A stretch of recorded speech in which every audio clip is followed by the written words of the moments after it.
उन सभी fighter base पर मिसाइल और गन वगैरह लोड करके बिल्कुल रेडी ऑपरेशन के लिए रेडी अवस्था में रखा जाता है, जिसे ऑपरेशन रेडीनेस प्लेटफॉर्म कहा जाता है। मिनटों में हम ऑपरेशन रेडी करने की, लॉन्च करने की क्षमता रखते हैं। अंदरूनी चुनौती सिर्फ हमारी ही नहीं, प्रत्येक नागरिक की है। हर नागरिक जो इस देश का निवासी है उसकी जिम्मेदारी होती है। हम लोग क्योंकि अपना एक अनुशासन होता है, अपनी एक नॉलेज होता है हमारे पास, जो कैसे एक्सटर्नल एनिमी या बाहरी दुश्मन से लड़ना, उसी तरह से हमें ये भी मालूम है कि आंतरिक सुरक्षा के क्या क्या आयाम हैं। तो उन चीज़ों पे हम अपने नागरिकों को भी जागरूक कर सकते हैं और वक्त आने पर हम उनसे डील भी कर सकते हैं। सुल्तानपुर में अखिल भारतीय पूर्व सैनिक सेवा परिषद का प्रांतीय सम्मेलन आयोजित किया गया।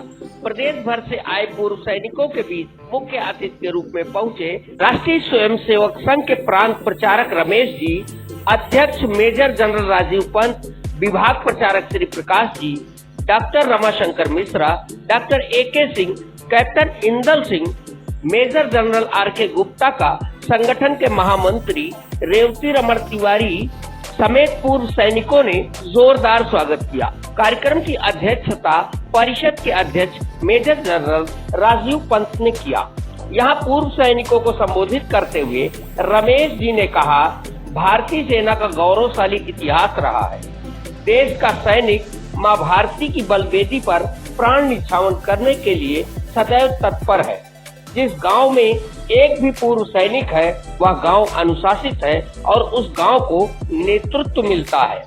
सशक्त भारत के लिए सशक्त सेनाओं की बड़ी आवश्यकता है। अग्निवीर योजना देश में सैन्य शक्ति की दूरदर्शिता का एक सफल उदाहरण है। पूर्व सैनिकों का यह संगठन पूरी तरह अनुशासित है और समाज की जिम्मेदारी को समझता है। समाज की गंदगी को दूर करने के लिए तरह तरह के सृजनात्मक कार्यक्रमों के लिए ऐसे संगठनों की बड़ी आवश्यकता है। उन्होंने टाइगर अभी जिंदा है कहकर पूर्व सैनिकों में जोश भरते हुए कहा कि जब तक टाइगर जिंदा है तब तक देशवासियों को देश की सीमाओं और बाहरी दुश्मनों की चिंता करने की आवश्यकता नहीं है। उन्होंने इजराइल का उदाहरण देते हुए कहा कि इजराइल जैसा छोटा देश अपने देश में सैनिक शिक्षा होने के कारण बलशाली भी है और अपने आत्मसम्मान की रक्षा करने में सक्षम भी। कार्यक्रम की अध्यक्षता करते हुए परिषद के प्रदेश अध्यक्ष मेजर जनरल राजीव पंत ने कहा, पूर्व सैनिकों की व्यवस्थाएं वर्तमान सरकार में बहुत अच्छी हुई है। विश्व के चौथे नंबर की सेना होने का उन्हें गर्व का अनुभव कराता है। देश की बाहरी चुनौतियों से लड़ने के लिए देश के सैनिक पूरी तरह तैयार है। अंदरूनी चुनौतियों से निपटने के लिए सैनिक होने की आवश्यकता नहीं है। हर नागरिक का कर्तव्य है कि जहां भी मिलावट हो, भ्रष्टाचार हो या अवैध गतिविधियां चल रही हो, वहां सरकार, शासन और प्रशासन को अवगत कराते हुए उसे दूर करने की दिशा में हम प्रयास करें। अग्निवीर का समर्थन करते हुए उन्होंने कहा कि शुरुआत में इस योजना को लेकर कुछ भ्रम फैलाए गए। उसका स्पष्टीकरण यदि समय से आ जाता तो अग्निवीर योजना के बेहतर परिणाम मिलते। उन्होंने काशी प्रांत, ब्रिज प्रांत, गोरक्ष प्रांत से आए हुए सभी पूर्व सैनिकों को राष्ट्र की सेवा से जोड़ने का आह्वान किया और मंच से रेवती रमण तिवारी को काशी प्रांत का अध्यक्ष घोषित किया, जिसका मौजूद सभी पूर्व सैनिकों ने तालियां बजाकर स्वागत किया। कार्यक्रम के संयोजक रेवती रमण तिवारी ने आए हुए सभी सैनिकों को स्मृति चिन्ह व पटका देकर सम्मानित किया। कार्यक्रम संपन्न कराने के लिए जिला अध्यक्ष सुदीप मिश्रा, धर्मदेव सिंह, अयोध्या प्रसाद वर्मा, कैप्टन SN त्रिपाठी, परिक्रमा सिंह, SB मिश्रा, अरुण, उमाशंकर त्रिपाठी, LN सिंह, रामविलास मिश्रा, विजय सिंह, प्रदीप पांडे आदि मौजूद रहे। मेरा नाम मेजर जनरल राजीव पंत, मैं डोगरा रेजिमेंट से हूँ और उत्तर प्रदेश लखनऊ में रहता हूँ। मैं अखिल भारतीय पूर्व सैनिक सेवा परिषद का उत्तर प्रदेश का अध्यक्ष हूँ और ये जो कार्यक्रम आज हो रहा है, ये एक वार्षिक मीटिंग है, एनुअल जनरल बॉडी मीटिंग बोलते हैं इसको, जिसमें कि पूरे उत्तर प्रदेश के एक्स सर्विसमैन के इश्यूज़ के बारे में हम लोग डिस्कस करते हैं। सर, क्या इशू रहे आज? प्रमुख चुनौतियां क्या है पूर्व सैनिकों की? पूर्व सैनिकों की प्रमुख चुनौतियां अधिकांश जो है वो हम लोग रिजॉल्व कर पा रहे हैं। ऐसा नहीं है कि कोई ऐसी मेजर प्रॉब्लम्स हो, लेकिन कुछ भी आवश्यकता पड़ने पर हमें किस तरह से तैयार रहना है, उन तैयारियों के बारे में डिस्कस कर रहे हैं। ये देश के लिए जब आपत्ति विपत्ति जो होगी, उस वक्त हम चाहेंगे कि पूर्व सैनिक पूरी तरह से तैयार रहे और किस तरह से हम समाज की सेवा कर सकते हैं, प्रदेश और देश की सेवा कर सकते हैं, उन विषयों पर हम काफ़ी गौर से विचार करेंगे। सेवा के दौरान आप सबके जलवे को पूरी दुनिया ने सलाह। अंदरूनी चुनौती सिर्फ हमारी ही नहीं, प्रत्येक नागरिक की है। हर नागरिक जो इस देश का निवासी है, उसकी जिम्मेदारी होती है। हम लोग क्योंकि अपना एक अनुशासन होता है, अपनी एक नॉलेज होता है हमारे पास, जो कैसे एक्सटर्नल एनिमी या बाहरी दुश्मन से लड़ना, उसी तरह से हमें ये भी मालूम है कि आंतरिक सुरक्षा के क्या क्या आयाम हैं। तो उन चीज़ों पे हम अपने नागरिकों को भी जागरूक कर सकते हैं और वक्त आने पर हम उनसे डील भी कर सकते हैं। ये जो उत्तर प्रदेश के हमारी रणनीति है कि हम सदैव तैयार रहें और राष्ट्र सर्वप्रथम, उसके लिए हमें जो तैयारी करनी होगी हम पूरी तरह से करेंगे। अच्छे राष्ट्र की क्या अवधारणा है? अच्छा राष्ट्र जो कि स्वावलंबी हो, आत्मसम्मान से भरा हुआ हो और वो आगे बढ़ने के लिए पूरी तरह प्रयत्नशील हो। देश में अन्य इसके विषय में हम लोगों का कहना ये है कि जहाँ भी इस तरह का पता लगता है, वो हम कंसर्न गवर्नमेंट अथॉरिटीज़ को ज़रूर इन्फॉर्म करें। हमारा एक जिम्मेवार नागरिक होने के नाते फ़र्ज़ बनता है। उसके लिए हमें सैनिक होने की, पूर्व सैनिक होने की आवश्यकता नहीं है।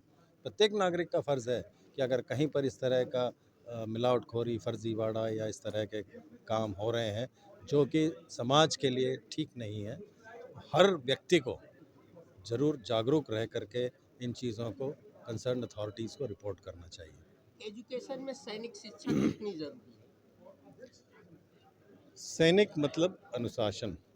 एजुकेशन अगर अनुशासन होगा तो आप फोकस कर सकेंगे, अपनी जिम्मेदारियों को समझते हुए आप उस ज्ञान को अर्जित कर सकेंगे। तो मेरे ख्याल से तो बहुत ज़रूरी है। इसी तरह से इसीलिए 9वीं-10वीं क्लास से ही एनसीसी शुरू हो जाती है कि आप उसको एक अनुशासित युवक बनाएं, जिम्मेदार युवक बनाएं जो देश के प्रति गर्व करता हो। तो मेरे ख्याल से अग्निवीर योजना के बारे में क्या? अग्निवीर योजना बहुत अच्छी योजना है। सिर्फ ये है कि लोगों के मन में कुछ भ्रांतियां रह गई, जो भ्रांतियां समय से अगर पूरी कर दी जाती, क्लियर कर दी जाती, तो शायद इस तरह का माहौल ना बनता। वैसे अग्निवीर एक बहुत अच्छा एग्जाम्पल है। जैसे आप आज इज़राइल को देख रहे हैं, आप दूसरी कंट्रीज़ में जहाँ कॉन्स्क्रिप्शन होता है, ये कॉन्स्क्रिप्शन नहीं है, ये वॉलंटियर फोर्स है।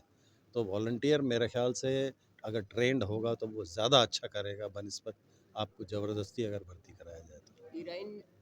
ईरान देखिए, तीसरे विश्व युद्ध का तो जब से रूस यूक्रेन का युद्ध शुरू हुआ है, हर बड़ा देश जो है ये सोच समझ के तैयारी कर रहा है कि शायद अगर तीसरा विश्व युद्ध होगा तो हम क्या करेंगे। वो स्ट्रैटेजीज़, इसके बारे में आप इस वक्त कोई फ्यूचर फोरकास्ट नहीं कर सकते। आप तैयारी कीजिए और अगर ऐसा होता है तो हम पूरी तरह से तैयार होंगे एज अ राष्ट्र। Thank you. मेरा नाम कॉर्पोरल धनंजय शर्मा है। मैं भारतीय वायुसेना से हूँ और फ़िलहाल बरेली निवास करता हूँ और अखिल भारतीय पूर्व सैनिक सेवा परिषद में ब्रज प्रांत उपाध्यक्ष रूप में काम कर रहा था और आज ही मुझे प्रदेश सचिव बनाया गया है इस मीटिंग में। चूंकि देश की सेवा करते हुए देखिए, भारतीय सेनाएं बहुत से हमारे चैलेंजेस जो होते हैं, चुनौतियां होती हैं, उनको सामना करती रहती हैं। ऐसी चुनौतियों का सामना करने के लिए भारतीय वायुसेना ने अपने फॉरवर्ड एरिया में हमारे कुछ अहम जो सैन्य अड्डे हैं उन पर फाइटर बेस तैनात किए हैं। उन सभी फाइटर बेस पर मिसाइल और गन वगैरह लोड करके बिल्कुल रेडी ऑपरेशन के लिए रेडी अवस्था में रखा जाता है, जिसे ऑपरेशन रेडीनेस प्लेटफॉर्म कहा जाता है। मिनटों में हम ऑपरेशन रेडी करने की लॉन्च करने की क्षमता रखते हैं। यदि कोई बाहरी शत्रु बीमारी विमान हमारे सैन्य क्षेत्र में प्रवेश करता है, हमारी वायु सेना का उल्लंघन करता है, तो हम उसे आदेशानुसार परिस्थितियों अनुसार भगा सकते हैं, लैंड करा सकते हैं या शूट भी कर सकते हैं। इन्हीं परिस्थितियों पर काम करते हुए मैं अपने फाइटर प्लेन MiG-29 पर एयरफोर्स आदमपुर में सन 2006 में एक MiG-29 फाइटर को मिसाइल और गन से लोड कर रहा था और बिफोर फ्लाइंग मैं उसे रेडी कर रहा था। इसी दौरान एक टायर ब्लास्ट होने से ये मेरे साथ बहुत बड़ा हादसा हुआ। वो टायर बहुत ही बड़ा और ख़तरनाक होता है। इस हादसे में मुझे उन्होंने काफ़ी ऊपर उड़ाया, फिर नीचे गिरे। इसमें दोनों हाथ कटना, एक आँख खराब होना, एक पैर बुरी तरह डैमेज होना, ये मेरे साथ घटना हुई। और लगभग 2 ढाई साल तक हॉस्पिटलाइज रहने के बाद मैं रिटायर हुआ और तब से मैं संगठनों के बीच में, सैन्य संगठन और सामाजिक संगठनों के बीच में तथा राजनीति में सक्रिय रूप से कार्य कर रहा हूँ। देश की बाह्य चुनौतियां और आंतरिक चुनौतियों में लड़ने के लिए सेना किस प्रकार सक्षम है?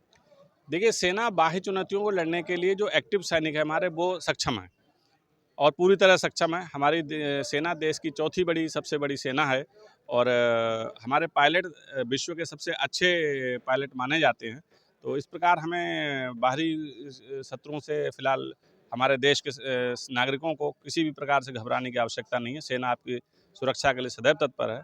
और जहाँ तक आंतरिक सुरक्षा की बात रही, आंतरिक सुरक्षा के लिए हम सब पूर्व सैनिक इस प्रकार से ट्रेंड हैं और इस अखिल भारतीय पूर्व सैनिक सेवा परिषद के माध्यम से इस प्रकार से हमें शिक्षा और ट्रेनिंग दी जा रही है कि हम आंतरिक विरोधों का, आंतरिक शक्तियों का भी जो हमारे देश को तोड़ने में लगी हैं, उनका सामाजिक रूप से मुकाबला कर सकें।